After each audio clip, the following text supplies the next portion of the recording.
programmamizda yozuvchi Abaydulla Ibrohimning Xinjiang xalq nashriyati tarafidan nashr qilingan Dağ nomli tarixiy romanining davomini anglatamiz.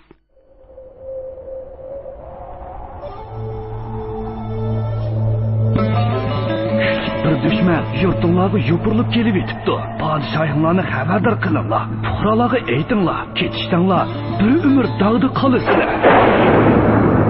Pekir, Xotan diyarının oliy hukmroni Yaqub bey oliylarining yaqin quli Niyoz hokim beydirman.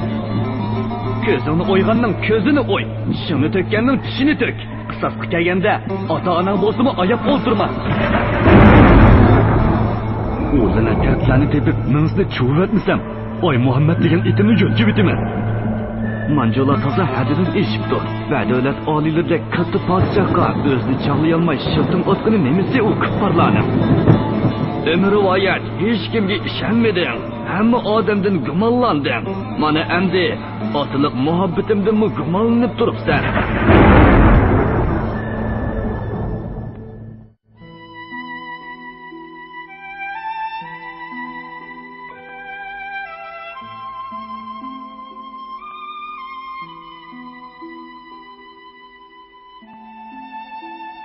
Taqdirning tizginsiz shamoli uni uyan uchirib, buyan uchirib, oxir mushu Xotanga akilib tashladi. Tasoddibiy sabab bilan oti mehrini seg'inib turgan Oy Muhammadlar bilan tanishib qoldi. Eg'ir besiq, aqlliq, har ishni puxta qiladigan Oy Muhammadning ishchan, ar yurak Yor Muhammadning qo'li gul, ko'ngli yumshoq Gul oyimning o'z bolalaridek yaxshi ko'rdi. Ularning qayg'usiga qayg'urib, kulkisiga jo'r bo'ldi. O'z farzandlarim deb hisoblab, ko'nglini ovundirdi. Ularni uchirma qilishga ulgurmayla, taqdirning yuz o'rishi bilan uydan chiqib ketgan qovun ustining yo'qligini bilindirmadi.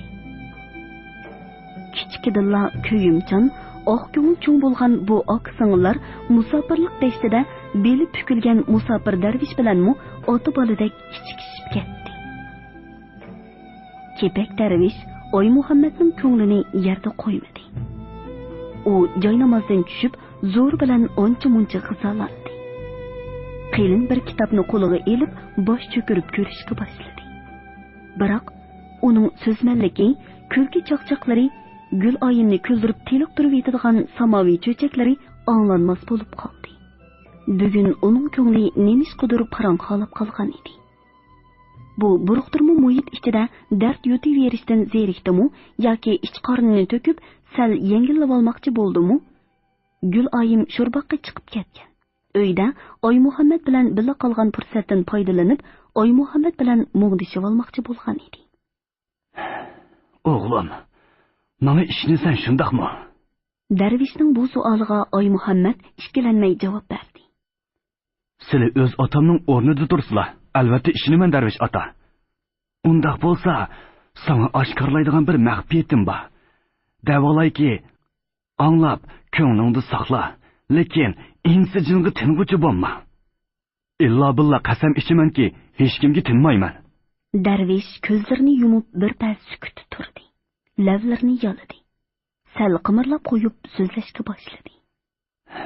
Bilamsan o'g'lim, men asli yakanlik. Buni bilaman ota. Yana hilqi Niyoz Hekimbeymi asli yakanlik. Xotanda yerlashib qolgan yakanliklar oz emas. Buning hayron qolgudak, sir tutqudak nemisi bor? O'g'lim, gapning hayron qolgudak yeri mana bu yerda. Bilamsan, Pekir Niyoz Hekimbeyning baxmi dodisi bo'laman. Nima dedilar darvish ota? Joyligidek gap qildilar-ku amdi. Rost o'g'lim. Men Niyoz Hekimbeyning baxmi dodisi. Oy Muhammad kepak darvishning bu g'alati so'ziga o'zini har nima qilibmi ishontirolmadi. U darvishning kang peshonisini tutib ko'rgandan keyin, "Darvish ota, esimdab qolmaganlar?" deb so'radi sal jiddiylashib. Darvish so'q kulib qo'ydi. Samimiylik va rostchilik, mansibmaslik alomatlari to'kilib turgan ko'z qarchuqi ikki tal muz soqidek chaqnab ketdi. Darvish otang esimdab kavob bo'lib ketgan taqdirdami, aqlning tizginini qo'ldan chiqarib qo'ymaydi o'g'lim. Yolg'on gap, darvishlarga yot. Dedi u Oymuhammadni ishontirishga tirishib. Amisa, aldirma o'g'lim, sana hammani so'zlab beraman. Kepak darvish buningdan 40 necha yil burun zaratgohlikqa tashlab etilgan bir buvoqni uyiga akilib beqib olganligidan tortib, to bugungacha bo'lgan kechirmishlarini yepidan yengsigacha so'zlab berib, Oymuhammadni hayron qoldirdi. Yeliqi buvoqning bugungi Niyoz Hekimbek ekanligini bilgan Oymuhammad qor yomg'irdak savol yog'dirg'ili turdi. U 12 yoshga kirganda uydan chiqib ketdi dedilimi? Keyin uni izlab boqmadilimi? İzledim, izlamagan yerim qolmadi. Birovning mushigi yo'qolib ketsa-mu izlaydi u. Darvaqa, u bir odam bolasi edi. Shu yeshiga yetguncha mehrim tushib qopti ekan. Keyin qandoq bo'ldi? İzledim. Yakan shahrining bo'lin pushqoqlarigacha qo'ymay izledim. Uning o'zi turmay, soyisini mu topolmadim. Yolg'izchilik, ko'ngil ranji meni odam zotidan yiroqlashtirdi. Dünya mehirden soğuttu. Ahir Hazreti Pirmozirga berib darvishlik kulahini, riyokorlik jandisini kiydim. Oradan 10 necha yil o'tgandan keyin uni tasodiban uchirtib qoldim. U manjochi ustuvosh kiyib, mirg'azab bo'lib, ko'rganini urib so'qib yuribdi. Uning bu askiligini ko'rib, o'zini darhol daldiga oldim. Tunuşluq berishga, bolam deyishga yuzim chidamidi. Anglasam, mansibi o'sib, 100 inovat topganda, u texi izderikimni qilib yuribdi. Kuni mahalligimi odam avatibdi texi. Qo'l ilkiga pul kirganda, baqqonni to'lay debdikanmi? Hey, nadikini? U vafosiz mal'un tuzimni yeb, tuzluqimni chaqmoqchi bo'lganda. O'zining tun bolasi ishkanligini boshqalarga aytib qo'yishimdan ansirab, niyatini buzgan gap. Tun bolasining qandoq odam bo'ladiganligini kim bilmaydi deysan? Keyin uni qayta uchratmadilimi? Uchratib nima qilardim o'g'lim? Qushqochchinida o'z jinining g'amini yeydi. Etimni o'zgartib, darvishligimni qilaverdim. Odamlarning ko'zdan yiroq bo'ldim. Lekin uning nima shumlik qilayotgani menga xalq olamgimi oyon bo'lib turdi. Yakan cherikchi ombili uni beqib olib, odam qatoriga qo'shdi. O'z tilini o'rgatdi. Amal mansab berib, ishq og'isi qildi. Biroq Xudo uningga 2 yurak ato qilgan bo'lsa kerak. Oxirda u manjularga vafo qilmay, bir domlabla xo'jlar tarafga o'tib ketdi. Xo'jlardan nusrat qechividi, u Abdurahmon Hazratga bosh urib mansab tutdi. Keyincha kucha xo'jlari tarafga xizmat qildi. Oshbarganning yuziga tukirib, Yoqubbekga yaloqchilik qildi. U Yoqubbek bilan Xo'tanga keladigan degan gapni anglabla, Xo'tanliklarga bir yomon kunning yetib keladiganini tuygan edim. Afsus, Xudo buyurmagan o'xshaydi. Sizlarni ogohlantirishga ulgurolmadim.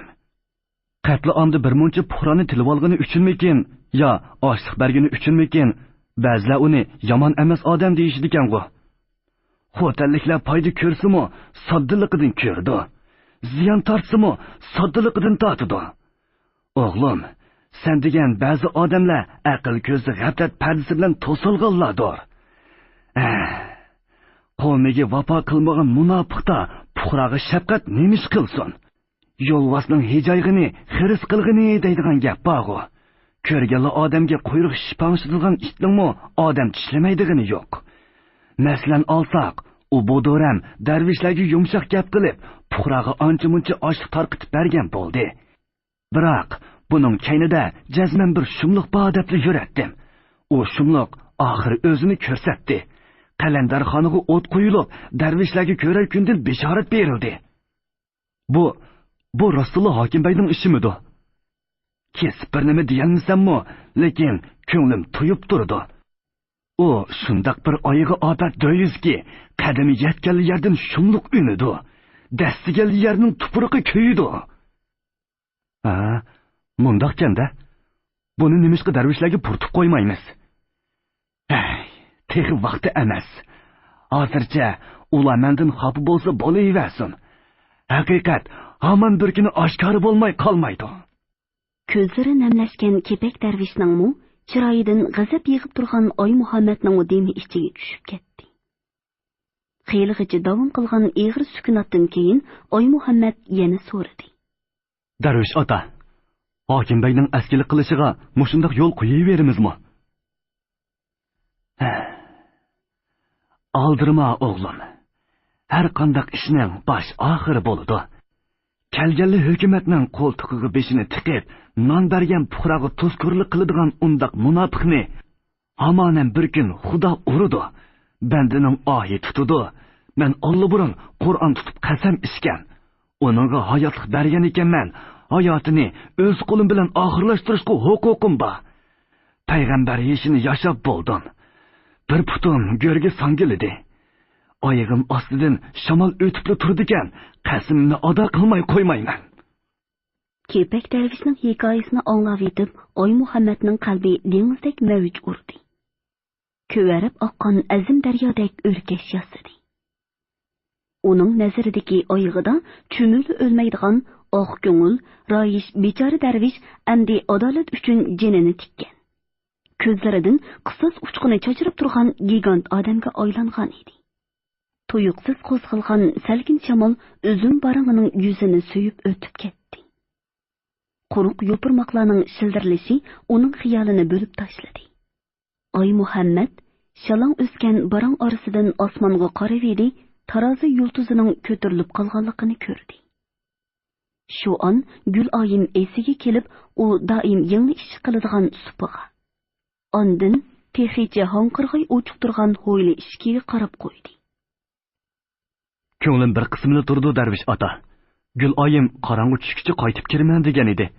Mana endi eg'ir yotqu bo'libmi qopdi. Hech kiray demaydi-ya. Tuqqanlar qo'ndirib qolgandi balkim. Qo'ndirib qolsa bir amal qilib xabar berib o'tadi. Deginimga o'rinliq o'g'lim. Biroq Guloyim ancha beg'am bola emas. Ko'p andish qilibmi ketma. Uni Xudoyim o'z panohida saqlar. 17-bob Ujmilik do'qmushdiki tutqun. Gul oyim yo'lga chiqqanda gugum pardasi dal-daraq, etis eriq va yo'llarni osta-osta o'z soyisi kayniga yo'shirmoqda edi. Yiroqda faqat ko'z yetmas yiroq yerdala kechki shafaqning oxirgi sho'lisi ufuq kirvikida laylab yurgan surma ranglik bulutlar orasida oqirib ko'rinadi. U Sho'rboq bilan shahar orasidagi yarim yo'lga kelganda bo'lsa, do'kkida daldaraq orasiga mo'kingan bo'z to'piliq agri to'qay yo'l xuddi siyoh to'kib o'tgandekla qorayib ketdi. Osmon bo'shliqi qora duxovi ustiga chechib etilgan qushshoq olmos parchalaridek porqirab turgan hisobsiz yulduzlar bilan qoplandi. Bu yulduzlar qorimoqqa Ko'elun teg'ining cho'qqilarida pilildayotgan jinchiroqqa o'xshaydi. Biroq bu jinchiroqlarning chekim-chekim ojiz yo'riqi tun qorong'uligida yiroqqa bormayla singib tugaydi. Ro'shan ko'zlardan o'zga tabiat quchqidagi har qanday qoyatliq sezgusi bu g'uva chekitlarning mavjudligini his qilishga ojiz edi. Jimjit kecha. Hamil yerni qoplab ketgan mudhish qorong'ulik o'shqig'icha to'pi kechib kelayotgan Gul oyimning yuragini siqib, ko'ngliga sarasini solatdi. Andila qorong'u tushkuniga qaramay, osmon palak qiyri qopoq teraklar bilan cho'mkalgan bu yo'lda qo'llariga darra elib elib namina chorlab yuradigan muztalat mirshaplarning g'azbidan ehtiyot qiladigan yo'lovchilarning oyog'i uzilgan edi. Yo'l bo'ylariga joylashgan shalong pokar dehqon uylarining eshiklari mahkam taqilgan. Odamlarmu, jon-jonivorlarmu uyqu dengiziga g'arq bo'lgan edi. Kamarlari go'r og'zidek qorayib turgan qaysidir bir qiyri terakda uv tutgan tanho qush bo'g'uq, yerginishlik ovoz bilan to'xtamay sayraydi. Ay Izzat, to'qqanlar qo'nib qol degandikin qo'nib qolsam kimning dadi? Bekor johillik qiptimi? Yezi yo'lining buncha vala vahimalik, qo'rqinchli bo'ladiganligini xiyoliga keltirmagan Gul oyim o'z-o'ziga shundoq dedi. U kelgan yerida shippida to'xtab, kayniga qaytmoqchimi bo'ldi. Biroq Yo'l tang bo'lganda oldiga mangsimu, keyniga yansimu baribir edi. O'xshashla qorong'ulikdan qutulolmaydi. Shuning bilan u atrofini zan qo'yib tinchib olgandan keyin yo'lni yana davom qilaverdi. Gul oyim odatda tala-tuzga ancha ko'p chiqmaydi. Chiqsimu, okisining ogohlantirishlarini qo'liqida mahkam saqlab, tez chiqib patla qaytib kiratdi. Mahalladagi ko't-ko't xotinlar bilanmi, erkin-oyna qiz-cho'kanlar bilanmi bordi-keldi qilmaydi. Bozor oralaganda, narsa kerak setib olganda erkak jinsning ko'zlaridan o'zini yiroq tutadi.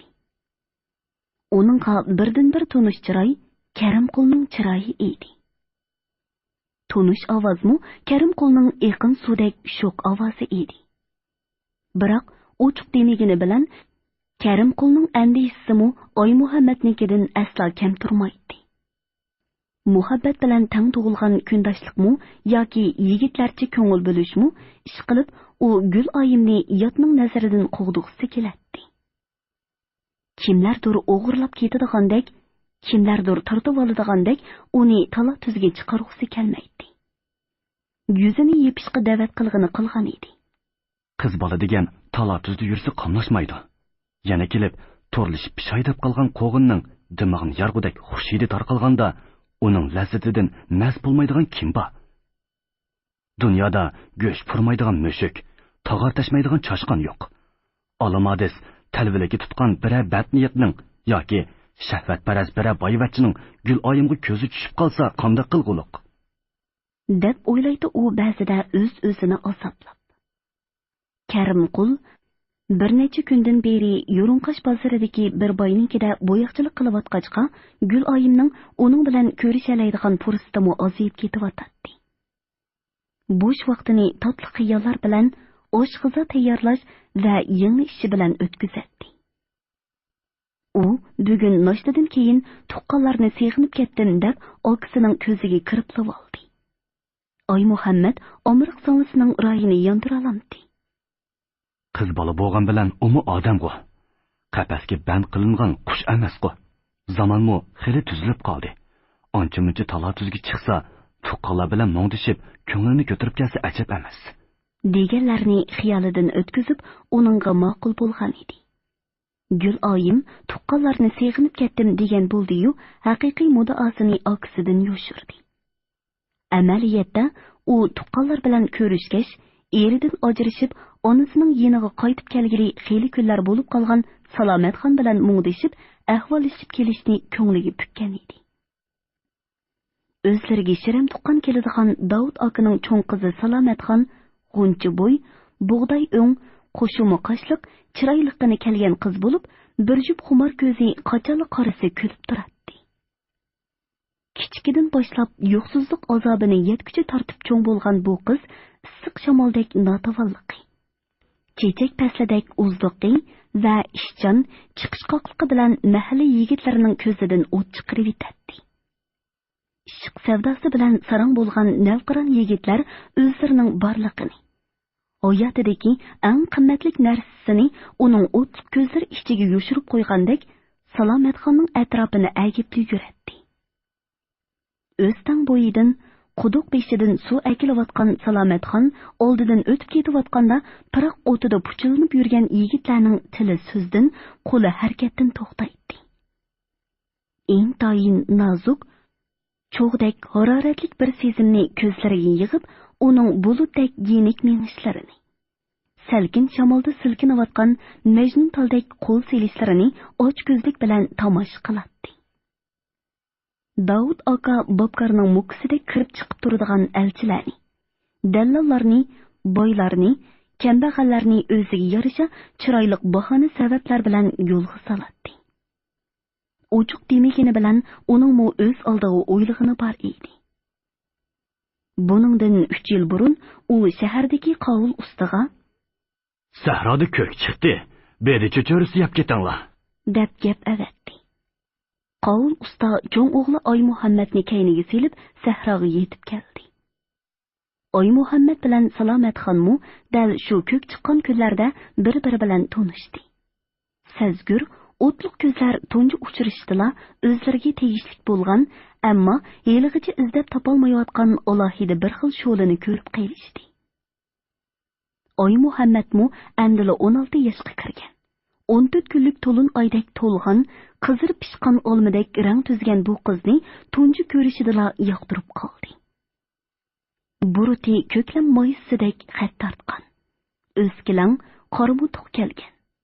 Bu kamsiz, tortinchoq yigitmu Salomatxonga qavatli yarab ketdi. Ular bedi terib yetib, ko'klam hidi bilan to'lgan tabiatga. Yengili chalmi qo'mirgan yeshil moyislarga qarab, nimalarnidir xiyol qilishdi. O'z qalbidami xuddi bahor tuyg'usidek yangi, yoz qushidek iliq bir hissiyotning qalb etizlarida bixsurib qolganligini sezib elishdi. Dal shu kunlarda palak charxi birdala ta'tir cho'rgilashga boshladi. Jahonni qora bo'ron bosdi. Gullar to'kilib, yaproqlar xazon bo'ldi. Yer va osmon ostin-ustun bo'lib, hamma narsa o'zgarib ketdi. Baxtsizlikning hammasi bir jup yoshning oltin bo'shki bo'lgan bu ishga oilaning beshig'i keldi.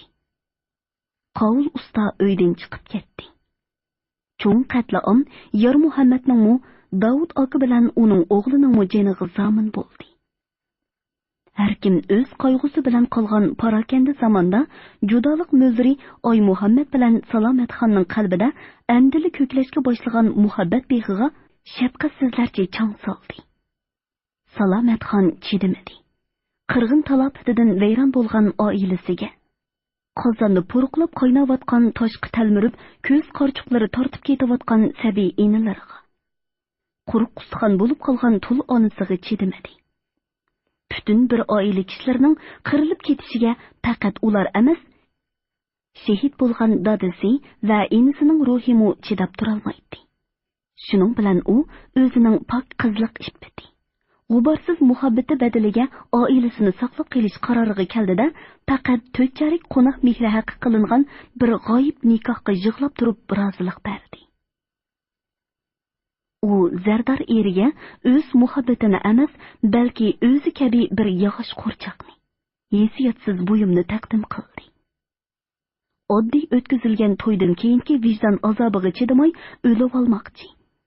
Pok qini bilan sabiy vujudi ustiga qo'ngan changni yuyivatmoqchi bo'ldi-yu, biroq maqsadiga yetolmadi. Yeshi xeli bir yerga berib qolgan heliqi holliq kishi Salomatxonning o'lib elib o'ziga bola terib berishidan qo'rqdimi, yoki uning qor bo'rondek to'kilayotgan ko'z yeshidan erib insofiga kelib qoldimi, ish qilib uningga qattiqlik qilmadi. To'y o'tib 2 haftadan keyin nomusdan yiqilib qolay degan onasining uyiga akilib qo'ydi. Nikoh ahdidanmi, mehri haqidanmi voz kechdi. Oila ishlari uning sungan ko'nglini qayta yashartdi.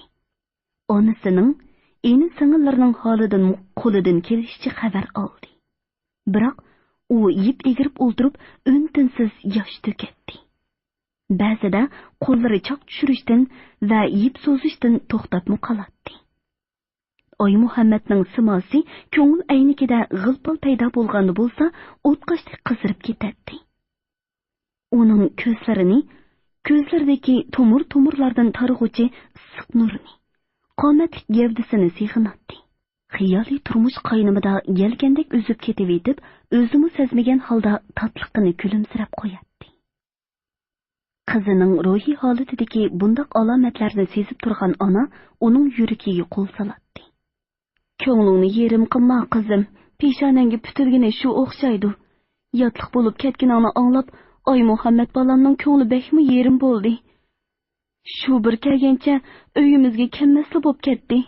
Ay, bu chaqqa umu uylik o'choqliq bo'lib olgandi haqiqatan. Uni uylanmadi degandimi, sening yanada bir nikohliq bo'lgan eting bor. Endi uningdan og'ring'ili bo'lmaydi qizim. Xudo senimi bilib bir yo'lda qo'ya. Onaning tasallisi yo'liq bo'lgani bilan qizning hissiyotini baslashga ojiz edi. Tasallidan keyinla Salomatxonning ko'zlariga yana yosh to'latdi. Uning jarohatlik qalbini tushunadigan birdan bir sirdishi yanala Guloyim edi. tinch chog'larda u doim Salomatxonlarnikiga kelib turadi. Salomatxonga shahar turmushi, okalari to'g'risida so'zlab beradi. Bo'libmi, cho'ng okasining Salomatxon bilan ko'ngil berishganligidan qavatli xush edi. Uni yangi qilib olishga chin dili bilan rozi edi. Bu ishni rasmiy tilga elishga ulgurmayla, ikki oilaning beshiga og'ir musibat kelganimi uningga ayon edi. Salomatxonning uyiga qaytib kelganligidan Guloyim texi bir necha kun burun xabar topdi.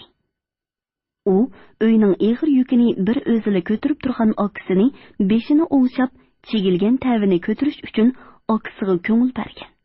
So'ygan, ammo tuyuqsizlik baxtini yo'qotib, hasrat ichida qolgan Salomatxonni chekib boqmoqchi bo'lgan va shu niyat bilan bugun atigalla sahroga yetib kelgan edi. U Salomatxon bilan mangzini mangsiga yiqib ko'rishdi. Ikki qiz yip egirgach o'ltirib paranglashdi. Salomatxon dastlabda yig'idan o'zini to'xtatib ololmay qoldi. Keyincha beshidan o'tgan kechganlarni boshdan oxiri so'zlab berib, ish qorni bo'shig'icha dard to'kib oldi. Guloyim gap oraliqida uning okasiga bo'lgan pok muhabbatining hel ham gulxondek lavuldab turayotganligini his qildi. Shuning bilan u uning bu muhabbatidan okasini muvofiq bir vosita bilan burura xabardor qilish, uni bir xushal qilib etib, o'zining qo'lidan ish keladigan cho'ng qiz bo'lib qolganligini isbotlash uchun Salomatxon va uning onasining qayta tutib kelishlariga qaramay uyiga oldirgan edi. Kim? Yo'l bo'yidagi egiz qo'noqlikdan chiqqan shiriq-shiriq ovoz Guloyimni cho'chitibdi. Uning yuragi birdilla o'rnidan qo'zg'alib, og'ziga tiqilgandek bo'ldi. Ikki qo'lini bir ko'tarilib, bir pasiyotgan ko'ksi ustiga qo'yib, atrofni tinglab boqdi. Kim? U titrak ovoz bilan yana bir qaytim to'ldi, lekin hech qanday sado kelmadi. Amdila qadam elishiga 4 qadam nerisidagi terakdan u qushmu yoki boshqa bir uchar qanotmu ish qilib, qandoqdir bir qush qanotlarini palos qoqqandek paloqlab uchib ketdi. Ha, noyda bir qushkan-ku. Qushdan qo'rqib nima ketdi endi? Uning tukilib turgan oyoqlariga ozroq darmon kirgandek bo'ldi. Kechning salqin havosidan to'yg'udek bir nafas elib elib, yana qorong'ulik ichiga kirib ketdi. Yo'llar borgan seri uzravatadi. Qorong'ulik ba'ayni bir zulmat ajdahosidek tabiatdagi barliq mavjudotlarni mahkam quchoqlab yotadi. Eriq suyining shirildishi, onda sonda chiqib turadigan shamolning ojiz shivirlishi, hatto o'z qadamlarining shapisimu Guloyimga g'alati bir sado bo'lib tuyuladi. U ushqandek tez mengib, to'rt atrofi g'uchida ujmi daraxtlari bilan qo'rshalgan tumshiqqa kelib qolganligini to'ymay qoldi. U badani tikanlashtirib yetadigan bu ujmilik do'qmushdan qayrilib, yana ozroq mansala shaharning odam o'ksimaydigan ovod ko'chalariga o'lishib olganmi bo'ladi. Lekin kutilmagan qo'rqinchli voqea dal o'sha ujmilik do'qmushda yuz berdi. Shaharga yaqinlab yuragi ko'tarilib qolgan Guloyim mazmut qadam bilan ketayotganda, yo'l bo'yidagi quyuq o'sib ketgan ujmi shoxlari orasidan ikki gavda o'qdek etilib chiqdi-da, ko'k tomokining hidi keladigan bir olqon eg'iz burniga konidek chaplashdi. Ashpashdegicha put-qo'li mahkam bog'lanib, beshiga tog'or kiydirildi. O'ylamaganda yuz bergan bu voqeadan Guloyim o'ylanib qolayli dedi. U butun kuchini yig'ib barqiramoqchi, qaytib qutulmoqchi bo'ldi. Qiltoqqa tushib qolgan kiyik bolasidek tipirlab, jon talishib baqdi. Lekin erkinlikdan mahrum qilingan, itoatdan qochgan a'zolari midirlabmi qo'ymadi. Bu ikki yo'chun gavdining pakar, do'g'liq kelgan biri og'zi mahkam chegilgan bo'z tog'arni lekkida ko'tarib yelkasiga oldi. Egiz uruq hamrohi bilan pichirlashib olgandan keyin shahar doirasiga yetib keldi-da, qorong'u ko'chalardan biriga g'ippada kirib ketdi. To'xtanglar! Kim sizlar tun kechida tog'or yutib yurgan? Kechini kechi demay, kesal ko'rgili kelgan o'rda teyipini uzitib chiqayotgan Temir xazinachidak qo'lidagi o'rus ponirini egizrak ko'tardi. Ponir yo'riqida ikki kishining ko'zlari qomishib ketdi.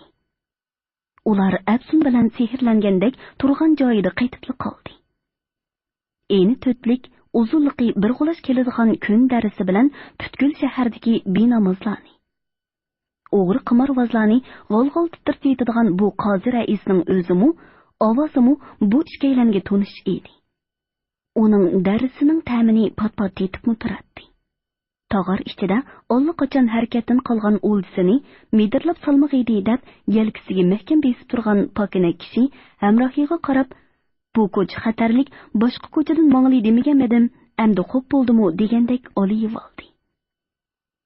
Ular o'rdining kayni darvozasiga borg'ili bo'ladigan bu eng yaqin ko'chadan mangmoqchi bo'lganda, bir qancha amaldorning mushu ko'chada o'ltirishliq ishkanligini yodiga ilishqanu, qozi raisning bundaq chog'da panor ko'tirib osmondan tushgandek paydo bo'ladiganligini xiyoliga keltirmagan edi. Mana endi o'lgisi kelgan choshqon mushukning quyruqini tishlabdi degandek, ular Temur xazinchi begning oldiga o'z ixtiyori bilan kelishgan edi. Temur xazinchi beg ularga yaqinlab keldi. Panarning yo'riqini ularning yuziga birma-bir to'g'rilab chiqqandan keyin so'roq talaffuzida: "Oy, to'xtumulloq emasmi sen? Ha, sen g'ozigadan-ku", dedi va necha qitim oldidan o'tgan bu ikki qimorvozning chiroylariga yana sinchilabroq qarab chiqqandan keyin ovozini ko'tardi: "Ikkinglar yana nima shumliqlarni qilib yuraysizlar? Tog'ardiki nima u? Desam demisam, o'g'irlik qildinglar-ku deyman, ha?" Egizrak kishi qozi raisning o'g'irlik qildinglarmi degan savoliga duduqlab turib javob berdi: "Yo'qsa begim, hadimiz emas. Sho'r bog'liq bir dehqonning mo'zini setib olgan edik. Kelib olsak, bog'liqdan bo'shinib ketib, qo'noqlikqa kirib oldi. Qo'g'lab yurib, mushundoq kech qoldik. Kasofat qursig'i eslib o'lay deb qoptikan, gachchida bo'g'izlab, tog'arga selib oldik. Mundoq gapganda, qon bejidan qo'rqib, tog'arga qoshlab menibsizlar-da. Shundoq janoblari, biz ezibdik, gunohimizni tan olamiz. Atili bojiltimiz begim. Amisi bojiltib, sarkarning isbotini menga yetkazib beringlar. Boj o'g'irlaganning jazosi nima ekanligini bilamsizlar? Bilamiz begim. Molning go'shti musodir qilingandan tashqari yana 40 darru yeymiz. Buningdan keyin boj o'g'irlaydigan yomon ishni ikkinchi qilmanglar. Ko'zimdan tez yo'qinglar. Bo'lmasa mirshablaslarni bo'sh qo'yatmaydi." Qozi raisning miltiq etilgandek chiqadigan to'rliq ovozidan qo'rqib, suvga tushgan ostondek bo'lib ketgan bu ishkaylan xo'sh deginicha qorong'u ko'chaga kirib ketdi. "Hey, bu bangilarning nima shumliq qilib yurganini bilgili bo'lmaydi. Bir qancha kundan beri bu noahlilar to'zindagi kunik lolmi itdak o'rdaga kirib chiqibli yuridi. Ularni hech kim to'sanmaydi. To'sib olsa, bizda Niyoz Hokimbekning dastiki bor degan. Temur xazinchi begning darvozasidan uzoqotgan o'rda tevibi shundoq dedi va o'ding'ishgan peti ketib qoldi. 18-bob tikan orasiga terilgan tikanlar. Yoqubbek Xotandan ketib to'p-to'g'ri 8 oy o'tgandan keyin, ya'ni milodiya 1867-yilining kechkuzida Xotanga Yoqubbek Marolbeshi, Uchturpon, Oqsu, Kuchosh shaharlarini fatih qilib, Ko'rli shahrigacha qistab bordi va G'ozi Supat qo'shinlarini boshlab Qashqarga qaytib keldi degan xabar yetib keldi. Bu xabar Yoqubbekning keyingi qadamlariga ko'silib yurgan Niyoz Hekimbekning mulohiza tugmaniga suq qo'ydi.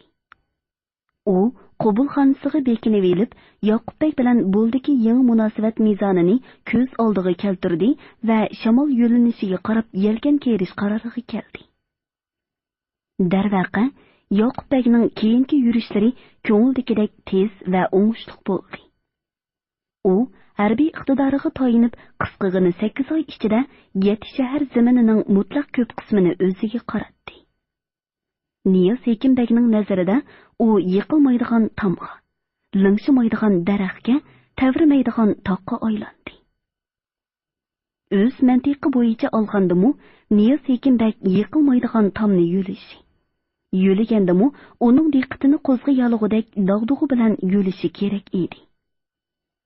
Vaqti soati kelganda u maydasiga mushtlab turib, "Men yo'lab turg'ishqila bu tom o'ri turyotidi" deyalaydi. Yiqilish ehtimolini sezgan hamon u bu tomni butun kuchi bilan ittiratdi. tam yiqilganda bo'lsa, uning chang to'zalaridan foydalanib, boshqa bir tomni yo'lashga boshlaydi-da, u tom men ishtirgashkili yiqildi deb, tom yiqitganlik to'pisini daftariga yozalaydi. Niyoz Ekinbek necha kun boshqa turgandan keyin xos qabulxonadan chiqdi. Bu chaqda u Qashqarga berib Yoqubbekning qalbisini muboraklash uchun mahkam bel bog'lab bo'lgan edi. Bu qutlug' safar uningga nurg'un sirlarni yechib berdi. Yoqubbekning ishonchiga erishdi. Ondan qolsa, bu yengilmas qahramonning kelgusi planlarini bilib olish, Ezizbek Jallodning o'limi sababli uzilib qolgan maxfiy aloqa to'rini qayta yeyish. Katta arboblar bilan uchrashib, quloq samirtish qatorliq tepilg'usiz fursatlarga ega bo'ladi.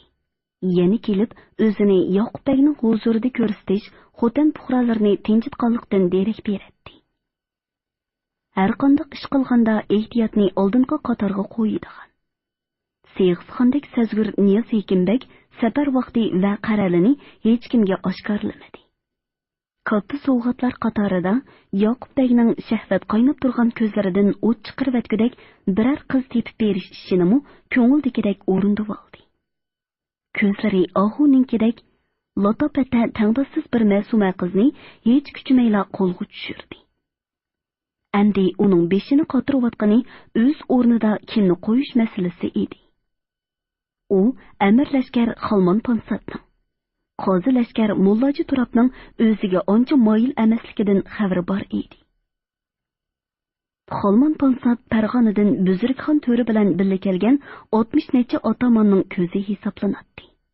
U Qo'qon xoni Mulla Olimqul o'rislar bilan bo'lgan urushda o'lgandan keyin 7000 lashkarni boshlab Yoqubbekdan panoh tilagan Mullaji Turob bilan qon qiyrindoshlardek yaqin o'tadi. Jangda pishib, polti o'tmas ko'takdek qo'danishib ketgan bu birodarlar Sirdaryo vodisidan Qashqar daryosi vodisigacha bo'lgan keng zaminda yuz bergan til va tig' raqobatlarda ming o'lib, ming tirilgan. Sipohgarlik va rangvozlikda chekiga yetgan odamlar edi. Hurmatli radio anglag'uvchilar, yozuvchi Abaydulla Ibrohimning Shinjan xalq nashriyati tarafidan nashr qilingan Dog' nomli tarixiy romanini bugun mush yergacha anglatdik. Davomini atidagi programmamizda anglaysizlar.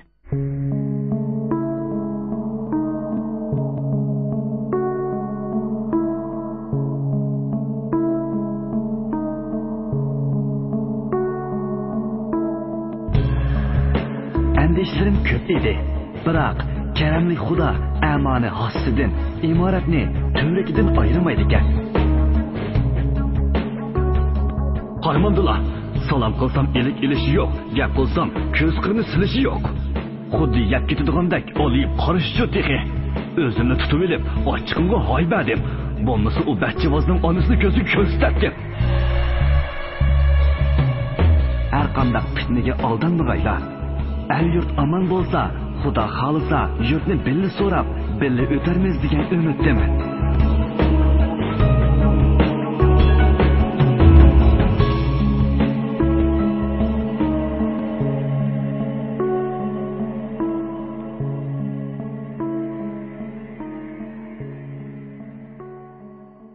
Bugungi programmamizning diktorlari Mahira Abdurashid, Shuhrat Abdurahmon, ovoz texniklar Po'lat Tursun, Tahir Yasin, mas'ul muharrir Ilhom Mahmud, Abdurasul Abdurahim, bosh nazoratchi Gulbahor G'upur.